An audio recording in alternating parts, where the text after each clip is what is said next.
Destruction des 18 000 tonnes de riz avariées à la décharge de Kosiouan sur l'autoroute du Nord, c'est aujourd'hui. 42 pays sont à Abidjan pour les 3e et 14e championnats d'Afrique U18 et U20. La compétition a démarré aujourd'hui au stade Félix Houphouët-Boigny et va durer 4 jours. Bonsoir et bienvenue dans le 19h. L'opération de destruction des 18 000 tonnes de riz avarié d'origine birmane a démarré aujourd'hui. Les cargaisons ont quitté le port d'Abidjan en direction la décharge de Kosiouan sur l'autoroute du Nord. L'opération est supervisée par le ministère du Commerce, de l'Industrie et de la Promotion des PME qui avait procédé le 30 mars dernier à la saisie et à la mise sous scellé de la cargaison des 18 000 tonnes de riz avarié déchargées au port autonome d'Abidjan du 11 au 18 mars à un navire en provenance d'Asie. On écoute le ministre du Commerce, de l'Industrie et de la Promotion des PME. Depuis le 11 mars dernier, il y a eu ce déchargement de cette cargaison de 18 000 tonnes de riz supposée avariée au port d'Abidjan. Et nous avons, durant toute cette période, mené toutes les diligences, et ce, conformément à tous nos tests en vigueur. Et au sorti des résultats de l'ensemble des analyses, nous avons fait 4 analyses contradictoires par un laboratoire international, par 3 laboratoires nationaux, dont un laboratoire privé. Et les résultats sont sans appel. Comme quoi ce riz est impropre à la consommation, donc présente des risques pour la santé humaine. Donc sur cette base-là, conformément à nos tests, c'était la destruction, le processus de destruction qu'il fallait enclencher. Donc c'est ce que nous avons fait avec vraiment tous les acteurs qui sont concernés et tous les ministères concernés, notamment le ministère en charge de la salubrité et de l'assainissement, qui nous a vraiment aidés, qui nous a appuyés pour qu'aujourd'hui nous soyons ici au centre de valorisation et d'enfouissement de Kosiouan pour décharger effectivement ce riz avarié et également pour que la destruction puisse être effective au vu et au su de tout le monde.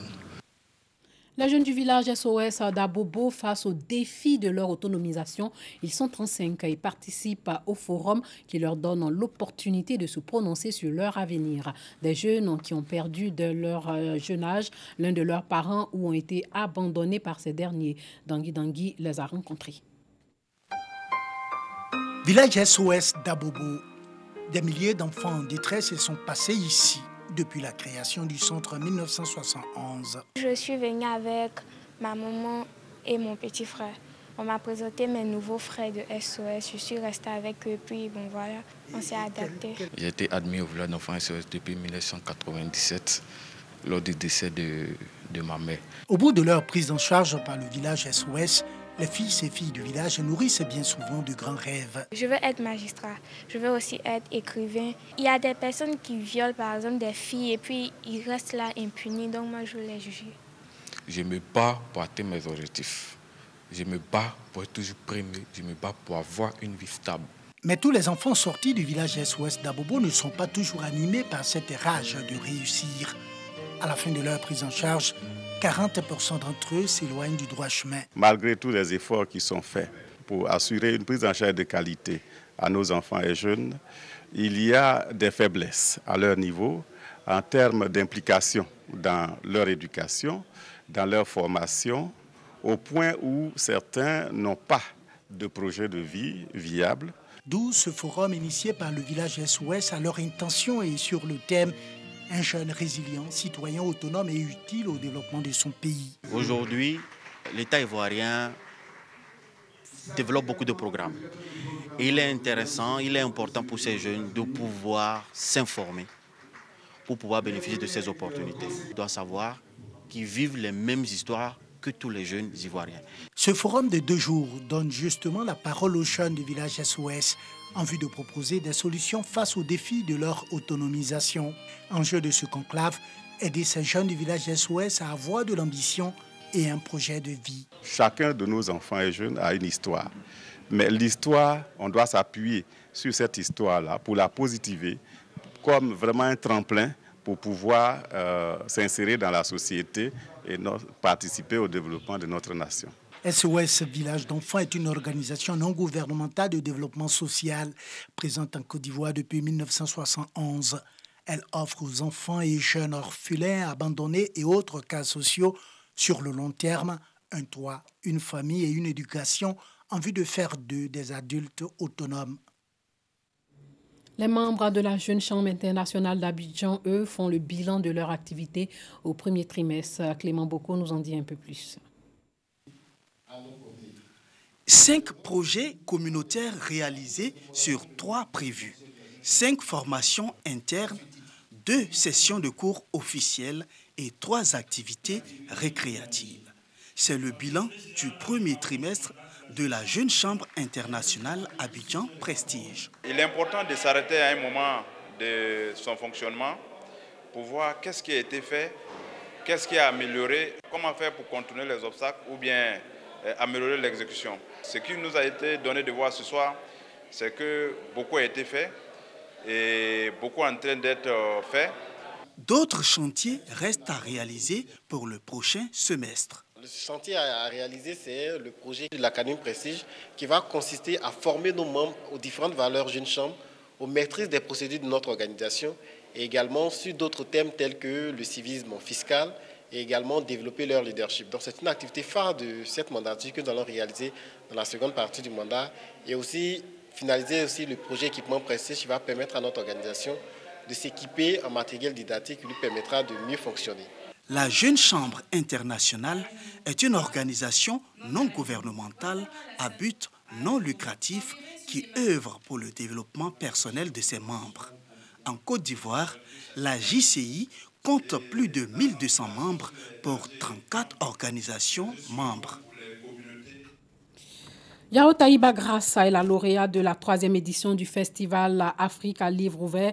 Elle est en classe de 4e au groupe scolaire Nanti de la commune d'Abobo. 3 écoles de 3 communes étaient en compétition, à savoir Abobo, Bingéville et Cocody. Le festival destiné uniquement aux filles s'est déroulé à l'INSAC. 10 candidates étaient en compétition. 3 matières au cœur de la compétition: lecture, compréhension de texte et technologie de l'information et de la communication. Ce concours pour relever le niveau de langue en dessous de la moyenne aujourd'hui.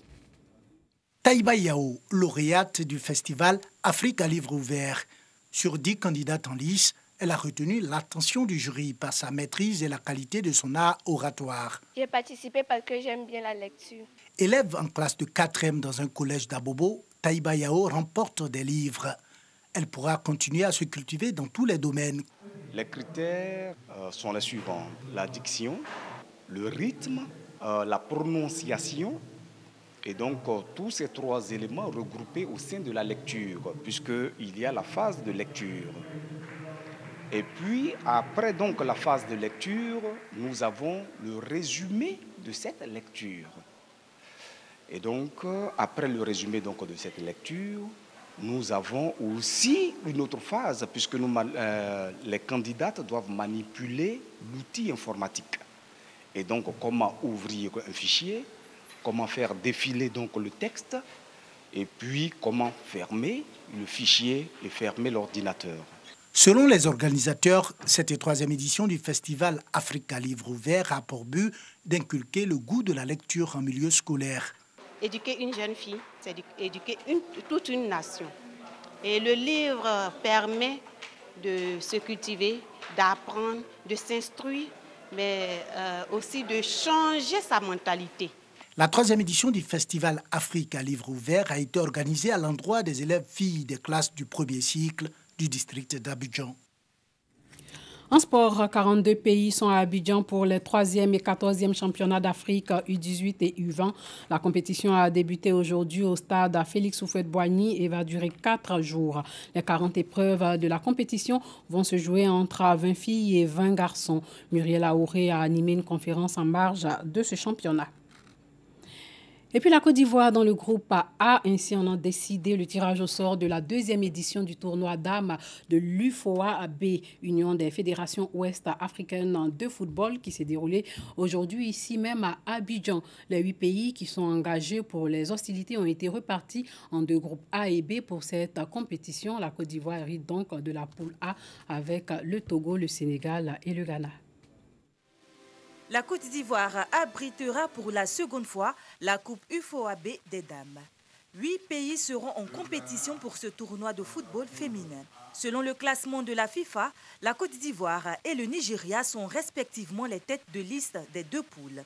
Sont logés dans la poule A la Côte d'Ivoire, le Togo, le Sénégal et le Ghana vainqueurs de la précédente édition. Dans la poule B, on retrouve le Nigeria, le Burkina Faso, le Niger et le Mali. La Côte d'Ivoire sera opposée au Togo pour le match d'ouverture au stade Robert Champroux. Les filles de Touré Clémentine connaissent désormais leurs adversaires pour ce tournoi régional. C'est un tournoi comme tout autre. Nous nous préparons et nous allons aborder cette rencontre de la même manière que nous abordons toutes nos compétitions internationales. J'ai un groupe de joueuses très jeunes. Elles sont très jeunes et elles sont pour la plupart à leur première sélection. Voilà, donc c'est des joueuses qui ont besoin d'expérience, qui ont besoin de jouer, qui ont besoin de s'aguerrir. Tirage favorable, puisque c'est encore les mêmes équipes qui vont compétir. On se connaît déjà. J'espère que nous allons donner le meilleur de nous-mêmes. Nos filles vont donner le meilleur d'elles-mêmes pour pouvoir vraiment avancer dans ce tournoi-là. Le tournoi se tiendra du 8 au 18 mai 2019 au stade Robert Champroux de Marcory et au Parc des Sports de Trècheville. Au lendemain de l'incendie qui a ravagé la cathédrale, des veillées de prière s'organisent à Paris et dans toute la France. Les dons promis par plusieurs grandes fortunes et entreprises pour la reconstruction de la cathédrale Notre-Dame de Paris, dévastée hier par le feu, tournaient ce soir autour de 700 millions d'euros auxquels doivent être ajoutés plusieurs engagements en nature. Dangui. Au lendemain de l'incendie qui a ravagé une partie de la cathédrale Notre-Dame de Paris, les pompiers poursuivent les opérations de sécurisation et de stabilisation du monument. Alors que la cathédrale, cœur battant de la capitale française, brûlait, la sidération, l'incrédulité et l'effroi s'emparaient de la toile et des réseaux sociaux. Une foule de touristes et de badauds se presse aux abords de Notre-Dame de Paris, malgré les interdictions d'accès mises en place par la police. C'est un monument historique. Même les catholiques, les religions, tout ça, ils nous donnent quelque chose. Même on respecte beaucoup les religions catholiques parce que c'est un monument historique de plus de 800 ans, 13e siècle. Alors moi j'ai déjà visité peut-être 23, 30 fois ici. Mais c'est une grande tristesse pour moi. Une partie du trésor de Notre-Dame de Paris a été sauvée dans une salle de l'hôtel de ville de la capitale, située à quelques centaines de mètres de la cathédrale. Le maire du 4e arrondissement, Ariel Will, se réjouit qu'une part du trésor ait pu être sauvée de l'incendie. À l'hôtel de ville, actuellement, vous avez le trésor, la partie des œuvres les plus précieuses qui pouvaient qui étaient déplaçables, ont toutes été déplacées pendant la nuit. C'est un petit miracle dans le malheur. Alors que les premiers éléments de l'enquête sur l'incendie de la cathédrale Notre-Dame de Paris, vécue comme une tragédie internationale, semblent privilégier la piste accidentelle, la question de la reconstruction du bâtiment mutilé se pose déjà avec acuité. Notre-Dame de Paris sera rebâtie, c'est la promesse du président de la République Emmanuel Macron après l'incendie qui a défiguré la cathédrale lundi 15 avril. Une souscription nationale va être lancée, a annoncé le président français. Les hommages comme les promesses de dons affluent déjà. Ce sont donc plus d'un demi-milliard d'euros promis par le secteur privé pour la reconstruction de la cathédrale Notre-Dame de Paris. Et puis, c'est une scène digne d'un film d'horreur dans un élevage du sud-ouest de la Chine. 10 millions de cafards bruns, oui, vous avez bien entendu, 10 millions de cafards bruns grouillent dans l'obscurité, élevés notamment pour leur chair. Ils finiront dans les assiettes de fins connaisseurs. Une vision d'horreur pour les uns, une activité lucrative pour les autres. Cet agriculteur élève des millions de cafards dans le but de les vendre au restaurant. Les gens pensent que c'est dégoûtant. Ils le considèrent comme la peste.